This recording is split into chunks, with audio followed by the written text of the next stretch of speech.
Fifaliana no anolorana ny arahaba sy ny firaridzo amin'izao takarivany alatsinainy izao. Ny sara azo avy amin'ny zanabolana mampiseho antsika tranga anankiray hafakely amin'izao ririnina izao. Misy rivo-doza any amin'ny 110 kilometatra atsinanan'ny Sambavany, Abela no anarany. Hafakely io satria tamin'ny 9 taona lasa no nisy tranga toy izao.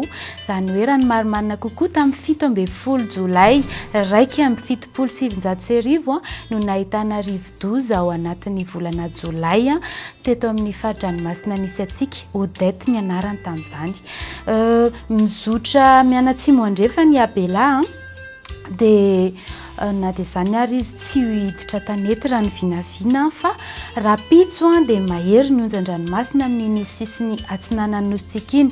Mila mitandrina zany ianareo mpiandrika ary ny 20 ny volana Jolay no mety ahitana orana, mitondra orana amin'ny ilan'ny atsinanan'ny nositsika iny ihany koa ny fisian'ny Abela. Dia verina amin'ny toetry ny androntsika alzay no mandrafitra ny toetry ny andro aloha. Dia raha ndrapitso vao maraina dia anorana ny any amin'iny faritry Sava, ny Analanjirofo ary ny any amin'ny faritry Vatovavy Finaniny. Anorana tandrifindraona ny any amin'iny faritra atsimo atsinanana iny dia ifandimbin-drahona sy ny masoandro ho an'ireo faritra sisa.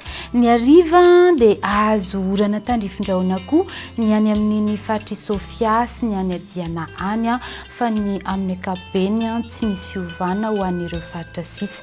Ny vinavina ho an'ny maripana 4 degré Celsius ny ambany indrindra any amin'ny renivohitry ny faritry Vakinankaratra. Tsara mariana ihany koa araka ny vinavina nataonay dia hisondrotra tsikelikely io maripana io any amin'ny faran'ny herinandro sy amin'ny fiandohan'ny herinandro manaraka any.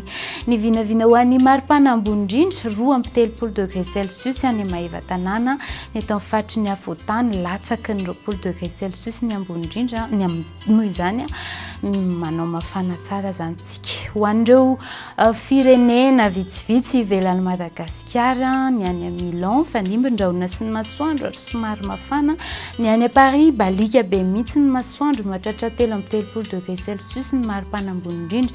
Johannesburg, Nairobi hazava be ny lanitra, ny any a Bangkok ihany koa dia ifandimbin-drahona sy ny masoandro sady mafana be. Ho an'ireo nosy manodidina antsika dia ny any Port-Louis any no ahitana orana malefaka, fa ny any Seychelles sy Comores dia ifandimbin-drahona sy ny masoandro, ny any Saint-Denis balika be ngabe masoandro. Dia mirary ny herinandro feno fahombiazana indrindra ho an'ireo mpaka BEPC dia mandra-piona indray tompoko lasy tompoko vavy.